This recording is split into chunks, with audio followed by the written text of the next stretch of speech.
Y en la duda de esa señora se juega un poco el futuro del gobierno de Javier Milei, ¿no? En la ilusión de algunos que dicen la cosa no está bien, pero y Capaz quizás le que doy un votito de todavía le confianza doy un más. poquito más. Y para analizar esta situación ya está con nosotros Carlos Maslatón. Maslatón es abogado, analista financiero, un referente del pensamiento liberal en la Argentina y alguien a quien siempre nos gusta escuchar porque tiene enfoques originales de la política, de la economía. Gracias por venir, Carlos. Gracias a Bienvenido. ustedes por la invitación. Viste que esta señora me terminaba diciendo, bueno, creo que lo peor ya pasó, que ya ordenada la macroeconomía, ahora vendrá un tiempo mejor. ¿Qué pensás de eso? Bueno, que la propaganda oficial ha sido efectiva para convencer a un montón de gente de que el camino es el correcto, el que ellos han implementado. Yo no tengo esa visión, por supuesto. Considero que la política económica es lo más flojo de este gobierno y es lo más equivocado de todo. Las razones ya las he explicado inclusive frente a ustedes. Este es un modelo económico de país caro en términos de dólares, lo cual lo consiguen frenando el tipo de cambio, poniendo el tipo de cambio bajo. Esto te destruye la productividad argentina, te funde empresas y esto lo hacen además de con el artificio de fijar el tipo de cambio, lo hacen pagando tasa de interés. El gobierno paga tasa de interés para que vos te quedes en pesos y acumulan deuda. Esto se puede hacer 2, 3 años, pero después cae inevitablemente el sistema. Ahora, ha sido eficiente el gobierno en justificar esta política y en justificar toda la política. Y todavía hay gente, mucha menos para mí que hace 1 año o 2 años, pero hay gente bastante oficialista. El que acabamos de ver es un caso de una mujer dubitativa, pero daría la impresión que si tiene que elegir, a pesar de que no está contenta, dice no, le tengo que dar más tiempo a esta gente. Ujú. Había un ajuste, es un ajuste que había que hacer. Bueno, yo considero que ese ajuste no había que hacer, lo que había que hacer otro tipo de ajuste. El ajuste que Argentina necesitaba es el ajuste en el sector financiero. En este tema que es la bicicleta financiera. El país entero es una bicicleta financiera y lo único que se está beneficiando, más las concesiones energéticas o mineras, que es en lo cual se basa el gobierno para mostrar números económicos positivos. Pero yo estuve viendo la parte anterior del programa. Usted dice, ¿cómo puede ser? Me tiran todos indicadores positivos y la gente está cada día peor. Bueno, este es el problema del país. Que un pequeño sector no representativo de la mayoría esté mejor, producto de concesiones gubernamentales o de una bicicleta financiera armada específicamente por el gobierno para beneficiarlo, no quiere decir que la cosa esté bien. Que la gente tarda en darse cuenta, bueno, capaz que faltan 6 meses para que se dé cuenta, pero el país va para mí por mal camino. Ahora, el año pasado con este mismo esquema terminamos primero en el rescate del fondo y después en el rescate de Trump. Y este año la cosa pareciera seguir más o menos igual. ¿Vamos a necesitar otro rescate este año? Mira, se salvó el año pasado. Acuérdense ustedes que tuviste elecciones en septiembre en la provincia de Buenos Aires, fue un bombazo en contra del gobierno. Y en esas semanas que fueron, creo que del 7 de septiembre, de las elecciones en provincia, al 27 de octubre o 26 de octubre, que fue el domingo en que sorprendió la Libertad Avanza con un resultado mucho mejor del que se esperaba. Ellos ahí armaron una especie de cobertura internacional. Ellos manejan bien la política internacional. Le dice a Estados Unidos, estamos con ustedes. Estados Unidos necesita esos apoyos y bueno, alguna ventaja le han dado a Milei en este sentido. Que es medio un dibujo, ¿no? Ese tema, 20.000 palos, pero después que no son 20.000 palos, todo ese tipo de cosas, a ellos les ha ido bien en ese sentido. Pero sí, la economía argentina es absolutamente artificial. Ahora quizás alguna gente dice que lo de YPF es otro rescate. Bueno, yo no creo eso. Es más, el escrito de presentación que hizo el gobierno de Trump para la definición de la causa esta iba a una medida cautelar, no iba al tema de fondo. Se ha utilizado políticamente para decir qué bien el gobierno. La sentencia, se lo voy a decir a ustedes, que no pertenecemos a la misma ideología. La sentencia ha sido kirchnerista, pro-kirchnerista. Convalidó lo hecho en el año 2012. Y te aclaro que yo no estoy de acuerdo con No, la no, expropiación del 2012, pero bueno, cada vimos uno la los usa tweets. como quiere. Y Vimos algunos los tweets hablan de de que aquel esto es momento. un salvataje. Yo creo que salió porque salió. Ojo que no está firme la sentencia, puede haber apelaciones ante la misma Cámara, se llama el recurso de reposición, pueden ir ante la Corte. Mientras tanto, gana tiempo el país, gana tiempo el gobierno, Axel Kicillof, que tuvo gran preponderancia en lo de YPF, ¿sabrá sacar las ventajas de esto o no? Te quiero preguntar puntualmente por esto. Vos decís que estás en contra de la sentencia. El gobierno ha dicho también que las expropiaciones van en contra del derecho a la propiedad. Pero vos sos abogado, sabés que está previsto en la Constitución, y no solo en la Constitución argentina, en la mayoría de los países las constituciones contemplan la figura de la expropiación bajo determinadas condiciones. Esas condiciones fueron aprobadas en una ley del Congreso, se expropió YPF. Y esa ley está, lo que dijo la justicia de los Estados Unidos, por encima del estatuto YPF. ¿Qué es lo que está mal ahí? No, es que el juicio en los Estados Unidos no se refirió a la expropiación en sí. Acá hubo un juicio de los que no fueron expropiados. Se llama expropiación inversa. En términos de derecho público argentino se llama expropiación inversa. Vos tenés, por ejemplo, un barrio que está todo expropiado y hay 10 casas que no. Entonces los dueños de las 10 casas dicen, no, pero vos me tenés que expropiar a mí también, pues si no yo quedo marginado, fundido. Esto es lo que pasó acá. El grupo este del 25% que tenía... Los Eskenazi, sí. Los Eskenazi me tienen que pagar a mí lo mismo que le pagaron a Repsol. Y sobre esto versó el juicio. Argentina en sus diferentes administraciones, y esto hay que recalcarlo, los que criticaron la expropiación del 2012 en realidad siguieron los mismos argumentos del kirchnerismo del 2012 al 2015. Lo hizo Macri, lo hizo por supuesto Alberto Fernández y lo hizo Milei. No es que es una doctrina diferente. Es decir, una cosa es lo que se declara y otra cosa es cómo actuaron los representantes legales del Estado argentino, los estudios contratados. En la práctica fueron todos iguales. La Cámara interpretó, no mayoritariamente, 2-1, que aun cuando existía un derecho de los no expropiados, que la ley de expropiación argentina, como se implementó, era absoluta y que en ese sentido sí había una prelación de normas.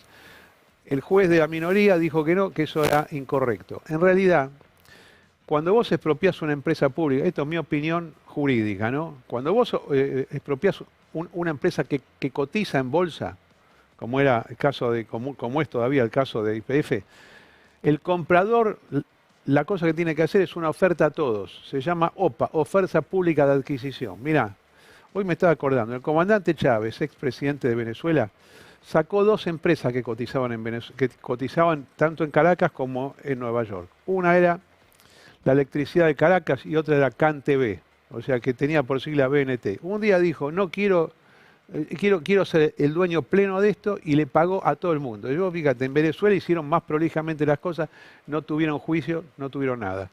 Pero bueno, son criterios jurídicos. En Nueva York, finalmente, en la Cámara prima un criterio diferente del criterio de la jueza de primera instancia y ahora vamos a ver qué hace la parte perdidosa acá con respecto al futuro. Eso no te hace decir, bueno, me equivoqué, yo no la vi, tenía razón Kicillof, sí. No, son criterios jurídicos. Lo que te acabo de decir es lo siguiente. Para mí, cuando una empresa es pública, no procede la expropiación. Porque cuando vos te sometés a la cotización pública, es como una ley especial que deroga o anula o impide o debe impedir que se apliquen los criterios de la expropiación general. Es un principio, ya viene del derecho romano que se llama ley especial deroga ley general. La ley especial sería la ley digamos, de la oferta pública más los propios estatutos de YPF y la ley general sería la ley de expropiación. Pero son, digamos, escuelas legales. Sí, miradas. No es que uno se equivoca o acierta. En definitiva, quien decide esto es la justicia. Igual yo creo que esto va a la Corte Suprema de los Estados Unidos. ¿Que van a tomar el caso? Es muy importante como para que no lo tome. Igual, no sé, los interesados tienen que apelar. No sabemos qué es lo que van a hacer, pero me da la impresión que por la naturaleza del caso es para que lo resuelva la Corte Suprema. Especialmente porque hay un juez disidente que pensó como estoy pensando yo. Por eso cuando me decís, te equivocaste, no, son diferentes posiciones. Hoy se conoció el dato de la pobreza, dice el gobierno bajó la pobreza, nosotros hacíamos el contraste con otras estadísticas. Lo vi. Bajaron los salarios, Kachanowski comparaba que La canasta básica total en el segundo semestre aumentó por encima también de los salarios registrados, públicos, privados, los no registrados en promedio.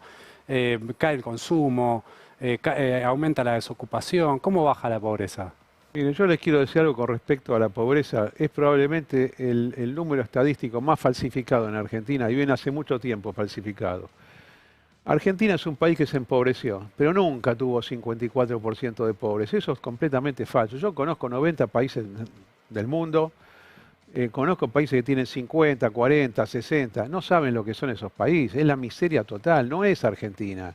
Vos tenés fuerte pobreza, pero tenés un montón de lugares a donde no hay pobreza. Yo creo que está exagerada, siempre estuvo exagerada, así como está exagerado la cantidad de ricos. Hay mucho más ricos ocultos de lo que todo el mundo cree. O sea, en promedio el país no es tan desastroso. Tenemos grandes problemas. Yo siento igual que ustedes en este aspecto.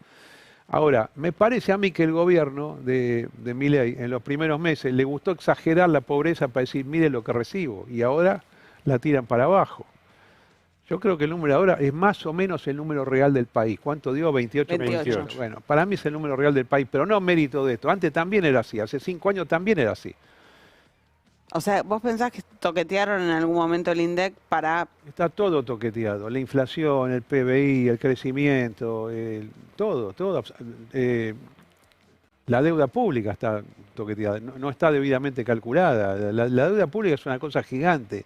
Aumenta a 300 millones de dólares cada día el stock de deuda pública, porque el Estado paga tasa de interés sobre los pesos. Si la cantidad de pesos se mantiene con un dólar clavado en lo que el gobierno quiere, vos estás todos los días subiendo en dólares. Yo creo que es una política equivocada, que ellos la saben disimular bien con propaganda política que es muy eficiente. Bueno, Hablando de propaganda política, vamos a repasar lo que posteó hoy el ministro Luis Caputo, después de que se conoció el dato de la pobreza. La pobreza es la más baja en 7 años, en el segundo semestre del 25, la pobreza se ubicó en 28,2%, en tanto la indigencia fue del 6,3% con respecto al segundo semestre del 24. La incidencia de la pobreza y la indigencia se redujo en 9,9 y 1,9 respectivamente. En relación al primer trimestre del 24, cuando la pobreza y la indigencia ascendieron a 52,9 y 18,1, la reducción fue de 24,7 y 11,8 respectivamente. me mata que la festejen a Sandra Petovelo por la baja de la Sí, es pobreza, verdad. cuando en realidad se supone que deberían ser los aplausos para Luis Caputo, Para ¿no? el programa económico, Claro, para el para el programa presidente, económico. qué sé yo. Es raro, porque bueno, Sandra Petovelo en todo caso hace asistencia. Claro. No es que la baja de la pobreza se explica por el Sí. Ministerio de Capital Humano. ¿Le puede salir a Milei, Carlos? ¿En qué términos quiero decir que si le puede salir o no?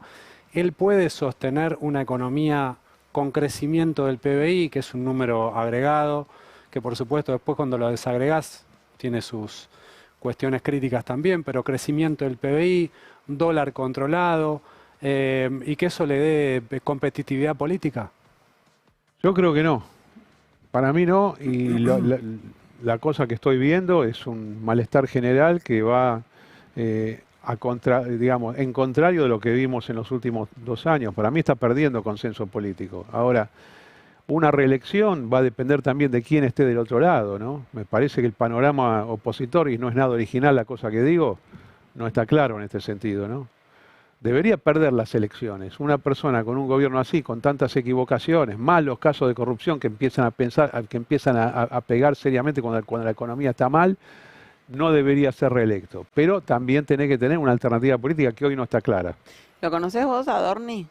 Sí, En términos personales, digo. sí, ¿Pensás que todo lo que estamos ahora sabiendo, contando de él, sí. puede ser verdad? Es verdad. Para mí es un irresponsable. ¿Qué te puedo decir? Es un desprolijo, un irresponsable. Y le están pegando tanto, ustedes saben, porque él ha injuriado muchísimas, más allá del maltrato al periodismo. Se dedicó durante años a presentarse como una persona ética y moral, él y el gobierno y todos, señalando errores en los demás cuando en realidad estaban enriqueciéndose ilícitamente. Y el gobierno en general es así. Igual el tema de Adorni monetariamente es un símbolo, es plata pero es un símbolo. Es mucho peor la política económica. Esto que yo les digo, que es la bicicleta financiera, es un acto de corrupción general. La política económica en sí es corrupta y es mucha plata para el país. Todo esto que el país paga financieramente para bancar el tipo de cambio bajo es mucha plata, que además es transferencia de plata de los pobres a los ricos, te lo digo así directamente. Y te aclaro que soy liberal, no soy marxista, no creo en ese tema de que, pero acá claramente hay un pasaje de plata, de riqueza de los pobres a los ricos, ¿cómo se manifiesta esto? En deuda pública. La deuda pública, una vez que estos sistemas estallan, como pasó con el proceso militar, como pasó el último año de Alfonsín, como pasó con Macri, la deuda queda en cabeza del pueblo empobrecido y los demás se van y hacen su negocio. Por eso yo soy tan crítico de esto. Y después está la estafa personal de Libra, ¿no? Que eso no están involucrados fondos públicos, pero el presidente usó su comunicación en Twitter para hacer un arreglo con una banda de criminales para robarle a los demás, diciendo que sacaban un token criptográfico que servía para invertir en pymes argentinas, lo cual fue completamente falso. Y le quiero decir algo, porque hay mucha gente que dice, no, en realidad estos tokens son un juego, no tienen ningún valor. Perfecto, los tokens son así. Pero acá no era un token común, acá era un token que decía que esto era un mecanismo de inversión. Y este también es un tema abierto y es gravísimo. Y es gravísimo que Milei se haya vendido, parece que son 5 millones de dólares y puede ser más si es que fue a la renta generada por la estafa. De hecho, ustedes se acuerdan, cuando esto pasó en febrero del 2025, uno de los organizadores del fraude, que es el rubio ese Hayden Davis, Sí. dijo, no, tenemos un wallet con 107 millones de dólares. Le preguntan a los periodistas, ¿de quién son? Y son de Argentina. ¿Qué quiere decir que son de Argentina? ¿Qué es? ¿Que están en el presupuesto nacional? ¿Están en renta general de la nación? ¿Es una cuenta clandestina del Estado argentino? Bueno, es de él, de Javier Milei. Entonces, ¿cómo puede haber hecho una cosa así? Para mí es de extrema gravedad. Y seguramente alguno que me conoce decir, pero vos estuviste con Milei. Sí, yo la apoyé en el 2021. A partir de junio del 2022 no estuve más ahí. Y me pueden preguntar, ¿vos no sabías todo esto? No, no tenía la menor idea. No me imaginaba que podían hacer estas cosas. Igual lo votaste, ¿no? En el 23. Ahora te voy a contar eso. Dale. No me imaginaba que podían hacer cosas así, ni tampoco me imaginaba que podía implementar esta política económica que él la criticó en los tiempos de Macri. Sí. Entonces, bueno, ahí es como una doble decepción. ¿Por qué lo voté? Fue un error haberlo votado, pero como yo estaba en la Libertad de Avanza, un día dije, bueno, yo me voy de acá, no participo más, lo voy a votar por disciplina política. ¿Viste estas cosas? Ustedes eran muy chicos, pero es una frase muy de los años 80. Estoy en contra, pero por disciplina lo voto. Entonces lo voté. Yo dije que lo iba a votar siempre y cuando no arreglara con Macri. Entonces cumplí con eso mismo. Lo voté en las PASO en la primera vuelta y como después arregló con Macri, no lo voté más. Voté en el balotaje a Massa.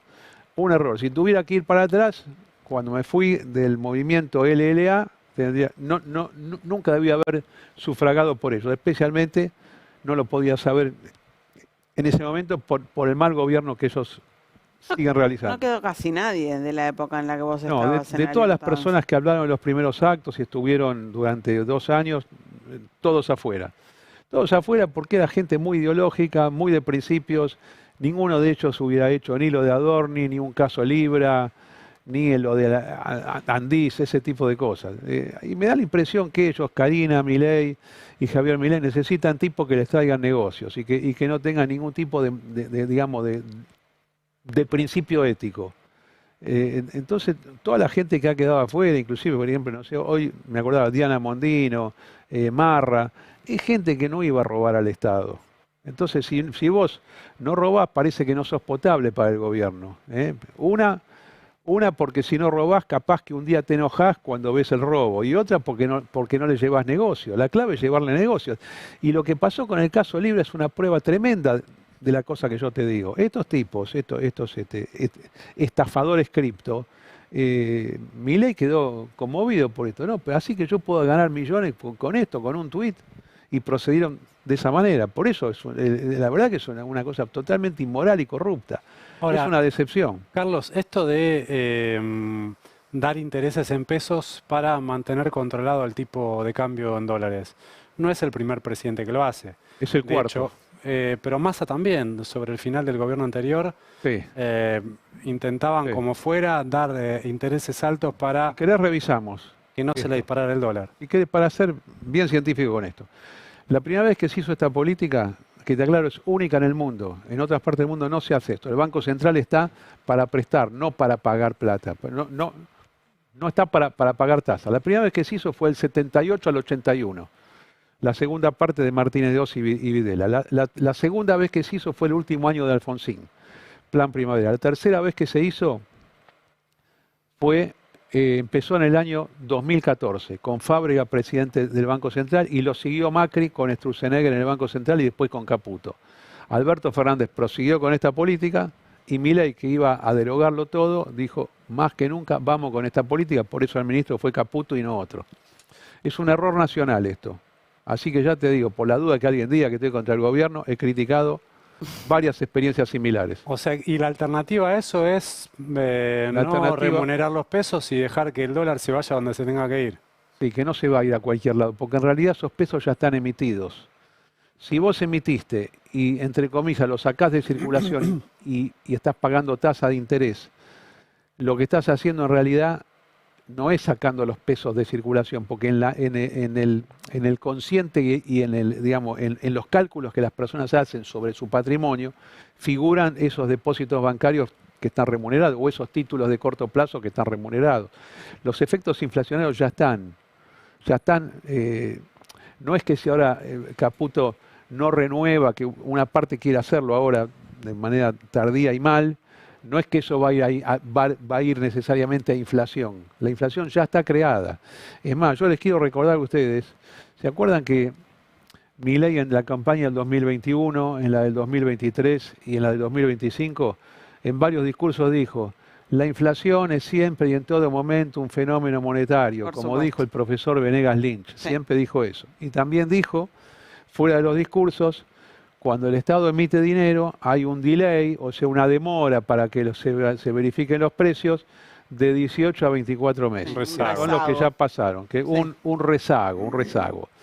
Bueno, la cantidad de moneda en circulación y la cantidad de depósitos y la cantidad de deuda cuasi fiscal hoy es 5 veces mayor, entre 4 y 5 veces mayor que cuando asumió Milei. O sea que vamos a ver el efecto en los precios del dinero que ellos han emitido o han permitido expandir monetariamente de manera primaria y secundaria. Con lo cual, nada, yo tomo las dos frases de Milei y le digo, ahora van a ver las consecuencias de sus propios actos.